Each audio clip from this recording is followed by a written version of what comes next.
This is a demo. Well, it's not a demo anymore. We pulled the trigger on it this morning. So,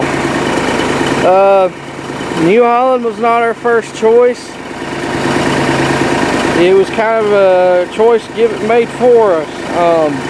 I wanted a deer. I couldn't find one. I looked and looked and looked. I wanted a tired or a wheeled deer, not with tracks, and I couldn't find one. Then we went to looking for ones with tracks. I couldn't find that. I checked every dealer. I've been looking for the past 3 months. As I've noted in some earlier videos, some of y'all may remember that I said that I wanted a skid steer, another one, and we couldn't find one. We've been looking for 3 months and we could never find one in our price range that was on par with what had the options that we wanted with the hours on it that we wanted. We knew our price was not out of the ballpark because I found this. It has tracks.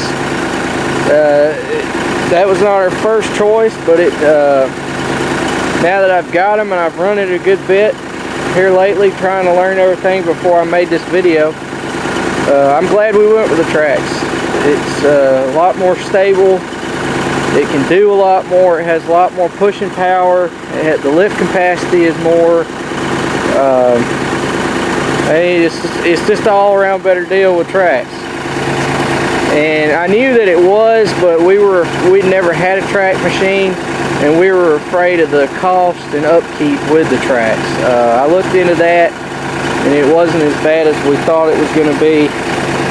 And this machine here actually has pretty new tracks on it. So it is a New Holland C185. It's right at 80 horse. It has air conditioned cab and heat,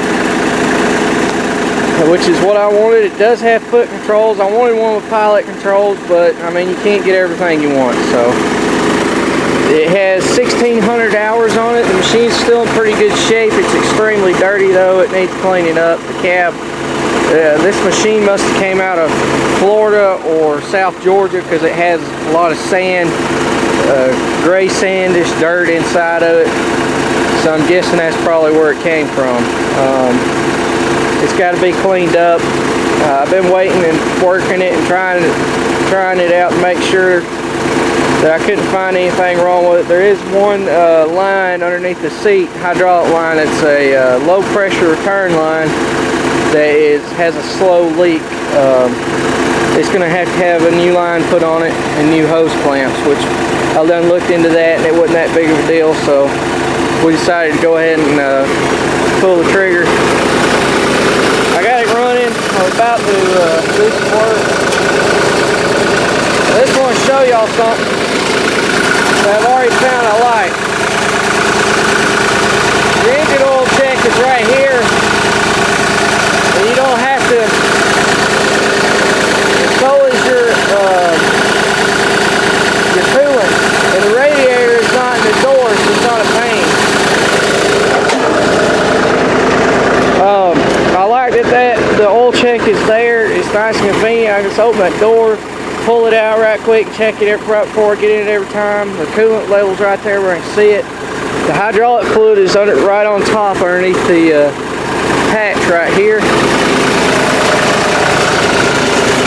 Just pick this up. It's right down here. It's real easy to get to. The downside I see this machine is my dad has one of these at our sale barn, or livestock barn that he owns, him and my grandpa, and the battery is right underneath there. Now this one has more room than that one does, and you can get to it if the loader's down. They redesigned it a little bit on this one. The sprockets on this machine were in good shape. All the idler wheels and everything were in excellent shape. It's skin up a little bit. I mean, it's a skid steer. You're not going to find a used skid steer that's not got a little skin marks on it. I changed these out earlier today. I do not run the skid steer kind. the flat edge kind. I know there's some of y'all know what I'm talking about. I run the tractor kind on these. I will not run those skid steer hookups. They're too aggravating. You can't hook them up. They're a pain in the butt, and you about have a hernia just trying to get them to go into place or to connect because they're so stiff. I don't like them. So I always change them out to this style like our tractors have. And then, like the 4610's front loader, it has this style, and I can just hook those up real easy. And I can use everything that I use on these skid steers on it too, because it has a skid steer quick attach. This loader came out of auction. A friend of ours owns a dealer, and he bought it out of auction for us. He usually just sells trucks, and we had to put a glass in it. It had a busted glass out of it. The front door was. Somebody, they told us that it looked like somebody had put their feet on the glass and just kicked it out the way it was. So it's got a whole new front door on the front of it. The condenser that's in the bottom of that deck that folds up, it was replaced and was put back new.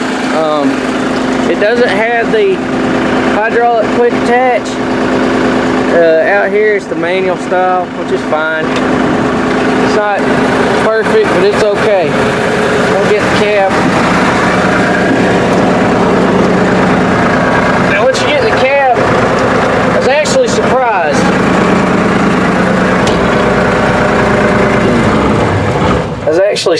With this machine. I'd set in several different brands, and a lot of them your view's obstructed by the doors. The only ones I found that weren't that you could see really well out of was the Kubota. The other one was a Deuce and Whacker. We have one of those dealers that's right next to us. We really like the looks of that machine, but it was out of our price range. And there was one other one I set in that I liked. I can't remember what brand it was, but I set in a case. We went and looked at a case the same body style as the 1840, and I didn't want a case. And it had tires, and you couldn't see out of it good. And it had a bunch of other stuff wrong with it, so we just we decided to stay away from that one. But it has all your lights up here, and you cut off gauges. It has this like dirt on everything. You don't see, it's like this gray sandy dirt like they have in Florida, and dust. So either it worked a lot in gravel, or it had it was a Florida or South Georgia machine. I'm gonna bet it was a Florida South Georgia machine. Like crap like this has come loose, and they never put it back, and the windows are dirty. They've all got to be clean. They took the screws out of this for some reason. There's nothing wrong with any of it. I got to put those back now that we've bought it. I'm gonna put all that back where to hold itself up there nice and tight. I'm gonna get in here and do a nice cleanup job. It's just got all this crud on it, and then this glass up here is just a nightmare, so it's got to all be cleaned out. When I get done with it, it'll look pretty dang good, and I'll make sure I make a video of all that. But you have two sliding windows, one on each side.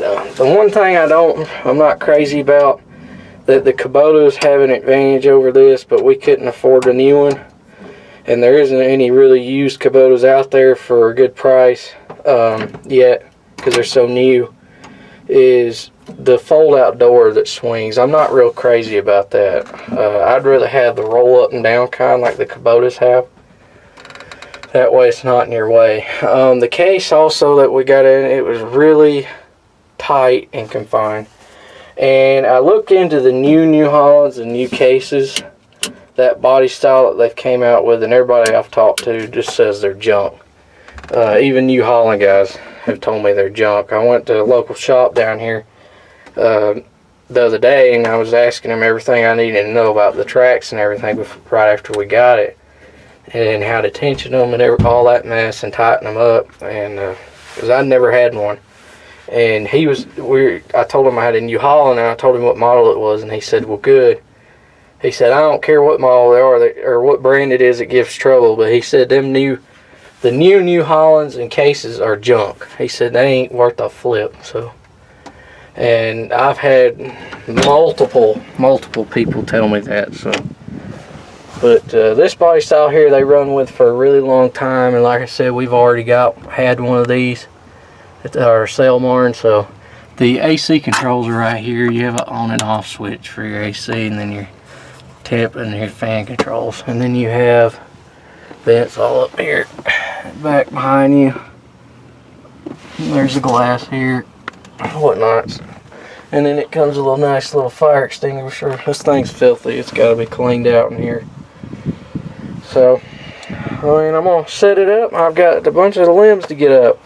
Pop and Dad are tired of these limbs down here in this one section of woods that we drive through, getting to another part of the farm, and they drive their gators and stuff through here all the time, and they nearly fly up and hit them running over them, and there's a bunch of them fell the other day after those storms came through. So I'm gonna set y'all up and let y'all watch me work.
Morning, I was 7 years old in the backyard playing in a big mud hole. I was all decked out, ready for church, had my brand new suit all covered in dirt.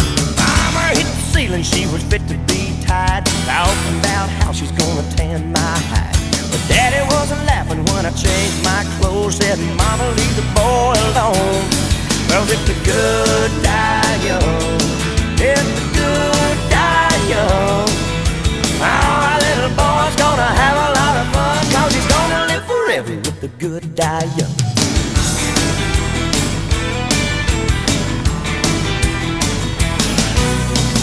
Years later, had a hot rod Ford. Constable clocked me at 104. Judge said, boy, you're gonna hurt yourself. You'd long been dead if you was anybody else. But if the good die young, yeah, if the good die young, oh, there ain't a sin that's gonna hold you, son, 'cause you're gonna live forever if the good die young.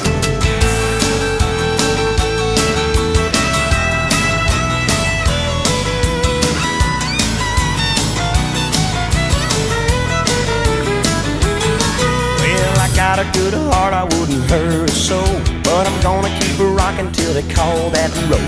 Old St. Peter's gonna have to wait.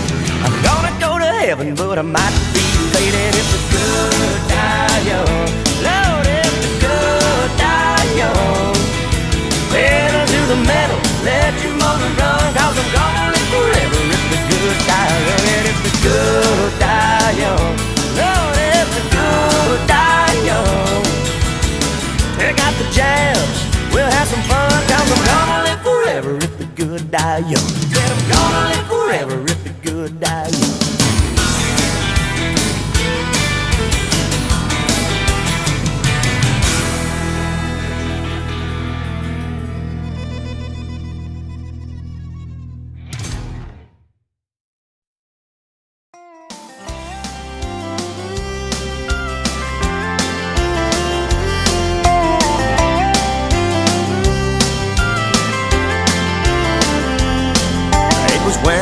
mama sat on that old swing with her crochet. It was where Granddaddy taught me how to cuss and how to pray. It was where we made our own ice cream those sultry summer nights, where the bulldog had her puppies and us brothers had our fights. There were many nights I'd sit right there and look out at the stars, to the sound of a distant whippoorwill or the hum of a passing car. And it was where I first got up the nerve to steal me my first kiss. And it was where I learned to play guitar and pray I had the gift. If the world had a front porch like we did back then, we'd still have our problems, but we'd all be friends. Treating your neighbor like he's your next of kin wouldn't be gone with the wind. If the world had a front porch like we did back then. Purple hulls and pintos, I've shelled more than my share. There's lightning bugs and crickets danced in the evening air. And like a beacon, that old yellow bull, it always led me home. Somehow mama always knew just when to leave it on. If the world had a front porch like we did back then, we'd still have our problems, but we'd all be friends. Treating your neighbor like he's your next of kin wouldn't be gone with the wind. If the world had a front porch like we did back then. Well, that's it for this video. Thanks for watching. I guess this one's got a little bit long. Y'all hung in there. See y'all later. Oh, please comment, rate, and subscribe. Give me that thumbs up. Make sure y'all hit the like button and subscribe if y'all like these videos. See ya.